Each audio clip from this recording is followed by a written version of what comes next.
Let's take some time and let's talk about all of the different ways that you can market your TPT business.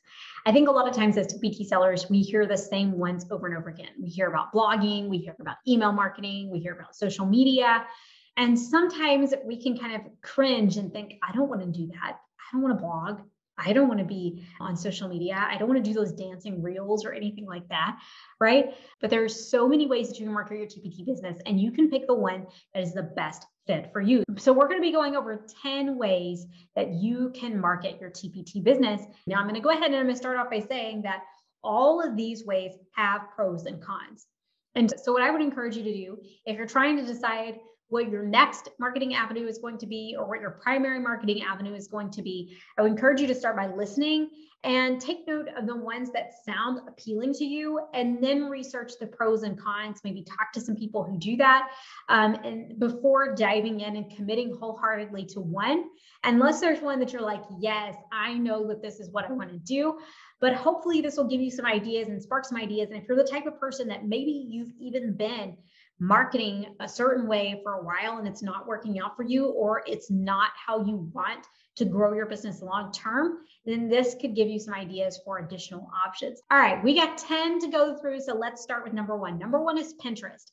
When I first joined the TPT world, Pinterest was queen, okay?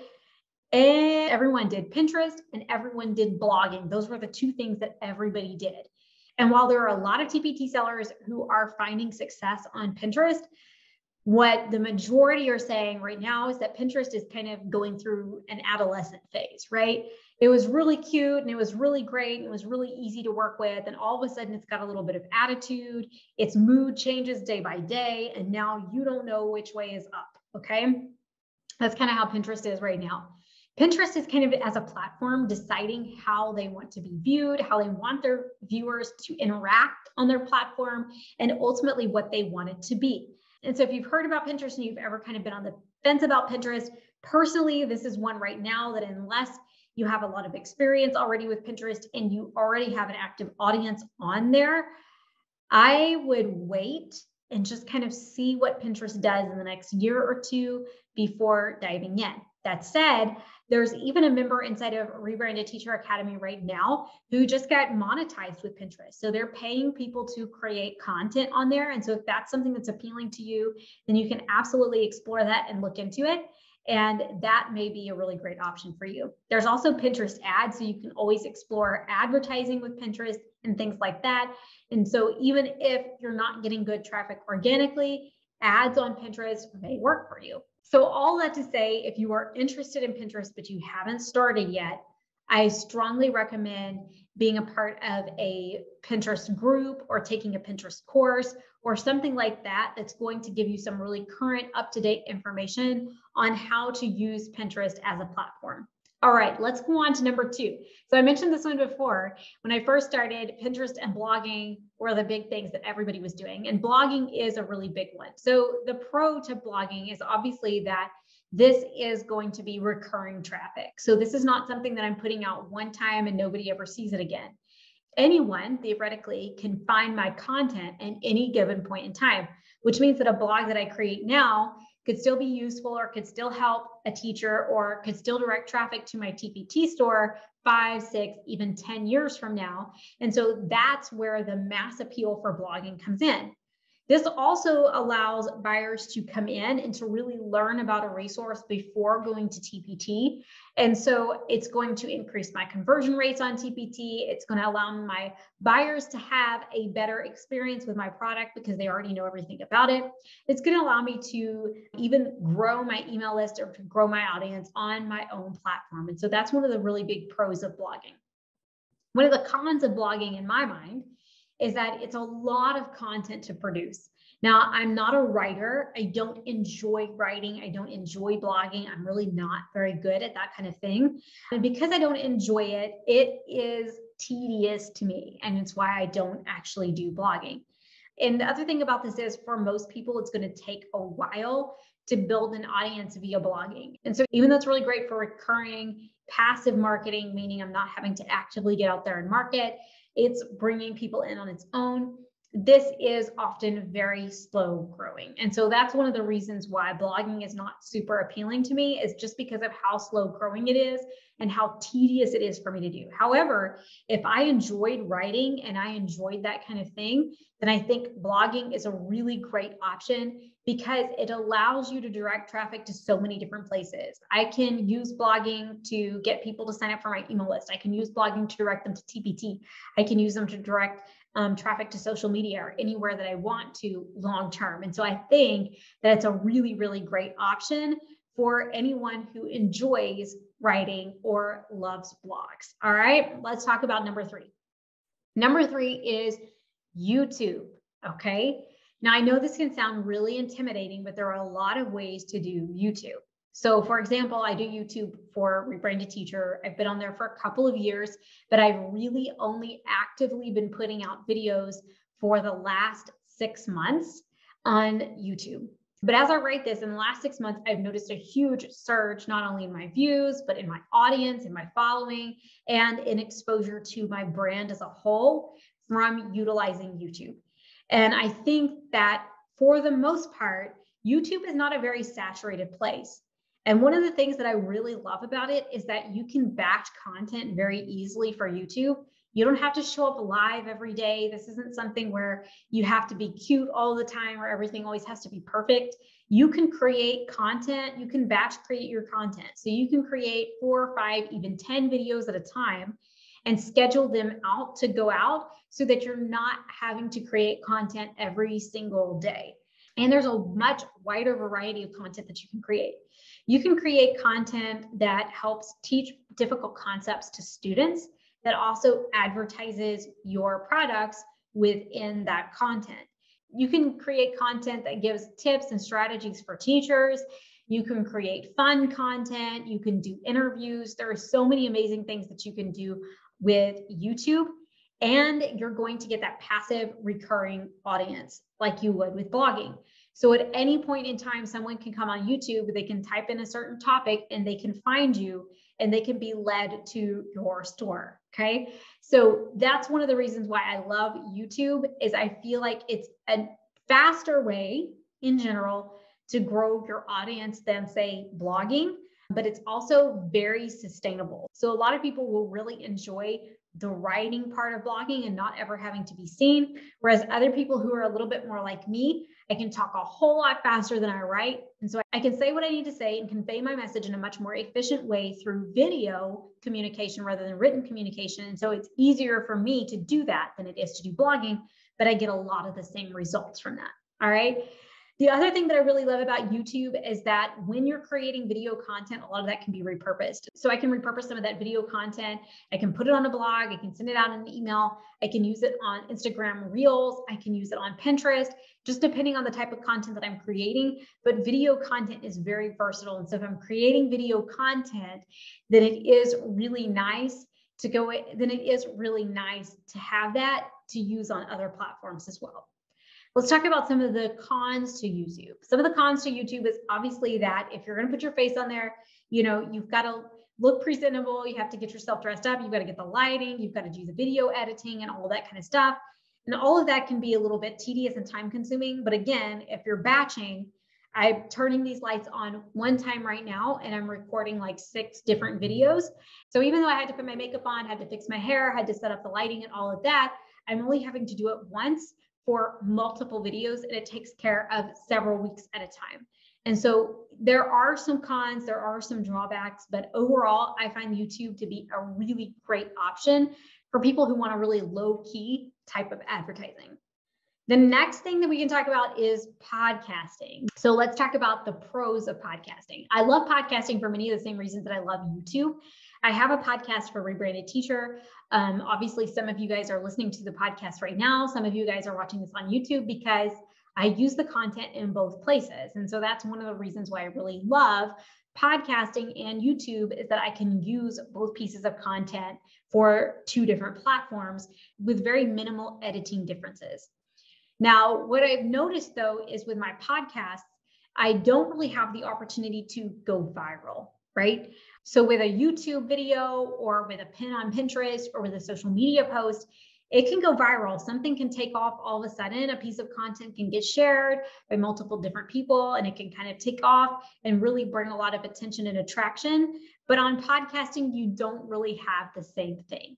And so while you have a steady audience of listeners, and it's a really great place to grow your audience, it's still going to be a slower growing thing. It's going to be kind of like blogging. It may take a little bit longer to take off because it's not as easy to share a podcast socially as it is to share a YouTube video or a pin or a social media post. The other pro about podcasting, though, is that you do not have to look good. You don't have to show your face. Nobody has to see you. People don't even have to know your name if you don't want them to. You can do it all anonymously if that's how you want to do it. People just hear your voice. And so that's really great, because whenever I was first creating my podcast, I was just doing podcasts and I was not putting it up on YouTube. And I really loved the fact that I could sit down in my chair and just hold a microphone and record my podcast. And I really, really enjoyed that because it was low pressure. Nobody needed to know whether or not I had makeup on. Nobody needed to know whether or not my hair was fixed or if I was wearing my pajamas.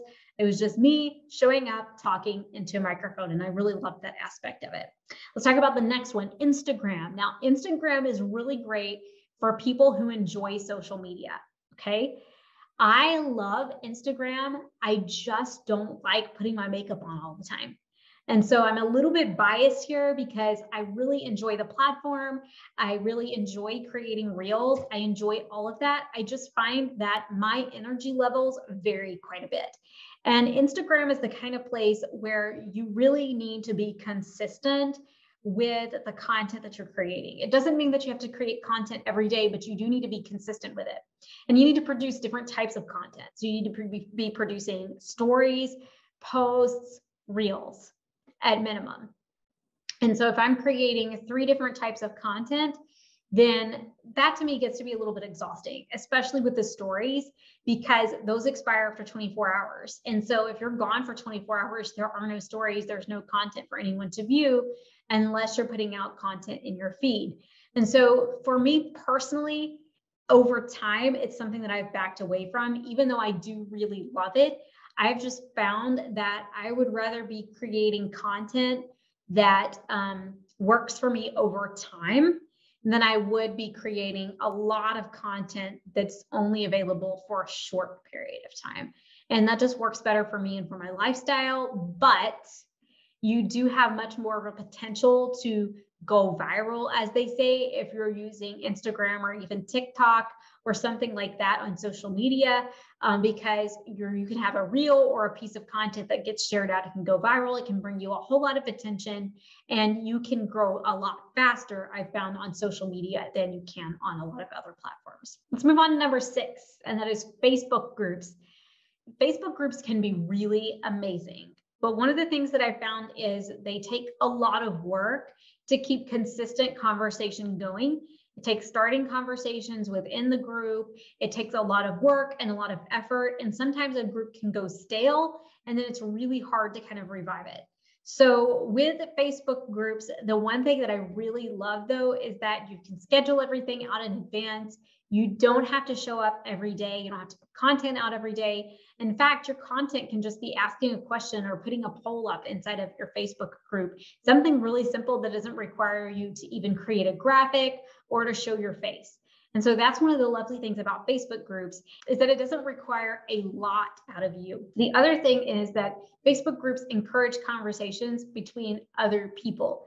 And so it creates the opportunity for you to have actual conversations with your audience on an ongoing basis and to provide solutions for them. You can also upload things like files, videos, stuff like that, that your Facebook members can access at any point in time, which makes it a really convenient hangout spot for you and for others inside of your niche. All right, let's talk about number 8, and that is email marketing. This is my all-time favorite form of marketing. It is the highest converting form of digital marketing that there is. And that is one of the reasons why I love it. I also love it because I only have to send out one thing to my email list once a week. And I get a sizable return on my investment. I get really good open and conversion rates, and I feel like it's very much worth my time. This is the form of marketing that I am focusing on right now. So as I'm backing off of social media, as I'm backing off of some of these other platforms, email marketing is where I'm really focusing my efforts, because not only am I seeing the greatest return on my investment, but I know that I own that audience. And that is incredibly important. It's something that a lot of sellers overlook, is that if I have a Facebook group, yes, those people are inside of my group, but my group can go stale, or I may have to fight against the Facebook algorithm. I might have to fight against the changes that are happening on Pinterest. I may not be very popular anymore on Instagram, may get shadow banned, as they say. But with an email list, I own that audience. Those people are mine. I have their contact information, and nothing is going to keep me from being able to send an email to them unless they unsubscribe, right? So if I send an email, it is going to go to them, which is really important to me, because I can't guarantee on social media that any one of my followers are going to see any of my content. But with an email, I can make sure that that is going to get to them. And that is really important to me. All right, the next one is SMS marketing. This is text message marketing. And I feel like it is going to be the future. So I'm testing out some things with that right now, and I'm going to be excited later this year to kind of share some of my findings with that, because I'm really excited and hopeful for that. This is also something you want to be really careful with, because I feel like this could go bad very quickly if you abuse SMS marketing, and it could leave a really bad taste in buyers' mouths if they feel like you're constantly sending them a text message, like you're actually on their phone, right? You're showing up and they have to see you. So it's not like you can get lost in an email. It's not like they can scroll past you on Facebook. You're actually sending them a text message. And so this is something that, as I learn and as I grow in this, I am going to be super excited to share with you guys. But this is a really solid way as well to grow your audience, because you own that audience there as well. Okay. Last but not least is you can market inside your existing resources on TPT. So if marketing seems very intimidating for you right now and you're not ready for that, you can always advertise other products within your store inside of your other resources that you have on TPT. And so you can add a page and you can say, if you like this resource, you may also like these resources, and link to other resources within your products. This is a great way to encourage more people to buy from you on TPT, but more people to return to your store and more people to follow you, and a really great way to build a good customer and a really great way to build a relationship with your buyers. All right. I hope this gave you some inspiration for your next marketing venture. If you want to learn more and grow more with me, you can find me inside of Rebranded Teacher Academy. Rebranded Teacher Academy is a low-cost membership for TPT sellers that allows you to get access to my full course and content catalog, and you get done for you monthly strategies and challenges every single month to help you grow your business and move your business forward that month. If you want to learn more about Rebranded Teacher Academy, you can find a link down in the description. I'd love it if you would like this video and subscribe. I put out weekly content for TPT sellers, and you don't want to miss any of it. I'll see you in the next video.